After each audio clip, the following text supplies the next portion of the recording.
সবাইকে অনুরোধ করব আপনারা একটা ভিডিও দেখে যান। এই যে এই ভিডিওটি দিলাম, আপনারা দেখেন। দেখেন রাষ্ট্রের প্রশাসন কতটা দুর্বল হলে, কতটা অথর্ব হলে আজকে আমাদের এই দেশে এই ধরনের ঘটনা ঘটতে পারে। আজকে খুলনাতে দিনে দুপুরে প্রকাশ্যে যাত্রী সাজা রিক্সাতে উঠে রিক্সাওয়ালাকে পিছন থেকে হাতুড়ি দিয়ে পিটে মাইরে তার কাছ থেকে রিক্সা নিয়ে গেছে। ভাই আপনি চিন্তা করেন যে রাষ্ট্রের প্রশাসন কতটা। আসসালামু আলাইকুম বড় ভাই, বিয়াদবি মাফ করবেন। কিসের জন্য আপনার কাছে মাফ চাচ্ছি? আপনার এই ভিডিওটি স্ক্রিনে ঝোলানোর জন্য আমি আপনার কাছে জোরহাত করে মাফ চাচ্ছি।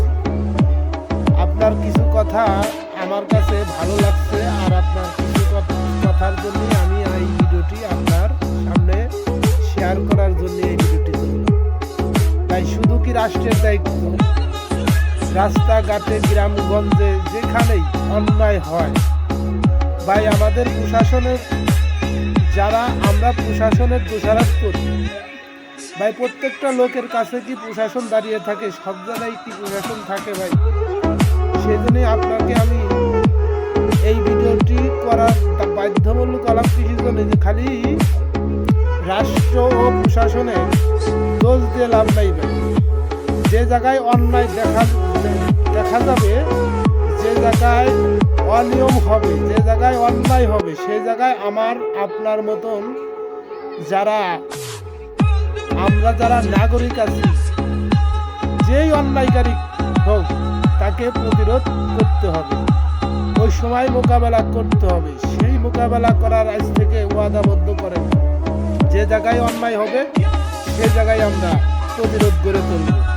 আমরা শুধু রাষ্ট্রের পার ও প্রশাসনের পার ফেলা দিলে হবে না। যে জায়গায় অন্যায় করবি সেই জায়গায় লটকা এনে লাগবি, গাছের সাথে লটকে এনে লাগবি, খাম্বার সাথে লটকে এনে লাগবি, লটকা সারিয়ে তারপরে প্রশাসনের কাছে খবর দেওয়া লাগবে। প্রশাসনের কাছে এমনভাবে দেওয়া লাগবে যাতে প্রশাসন পরবর্তী মুহূর্তে যাতে এই ধরনের আসামিদেরকে, এই ধরনের অন্যায় অত্যাচার করে যাতে কখনো ছাড় না দেয়। সেইভাবেই আমাদের জনগণের রুখে দাঁড়াইতে হবে। তা না হলে এইসব অন্যায়কারীরা কখনো সাজা পাবে না। সেই জন্য বলছি ভাই, আপনি যেরকম ভিডিও করছেন ভাই, এইরকম ভিডিও আমিও চাই যে এদের অন্যায়, যারা এভাবে অন্যায় করে তাদেরকে সাজা হোক। সেই জন্যই খালি আপনার প্রশাসনের পার, রাষ্ট্রের পার ফালাতুলি হবে না, পুরোপুরি সম্পূর্ণ জনগণের এইসব মোকাবেলা করতে হবে। রাজনীতিদের দিক ফালাতুলে হবে না, নেতাকর্মীর দিক ফালাতুলে হবে না, প্রশাসনের দিক ফালাতুলে হবে না। সেই জন্য আমাদের মতন সাধারণ জনগণ যারা আছি, এদেরকে যেখানেই অন্যায় পাবো সেখানেই প্রতিরোধ গড়ে তোলা লাগবে। আর সর্বোচ্চ একটা কথা হলো, যেখানেই পাবেন এদেরকে গাছের সাথে লটকায়া বাঁধিয়া তারপরে প্রশাসনের খবর দিতে হবে।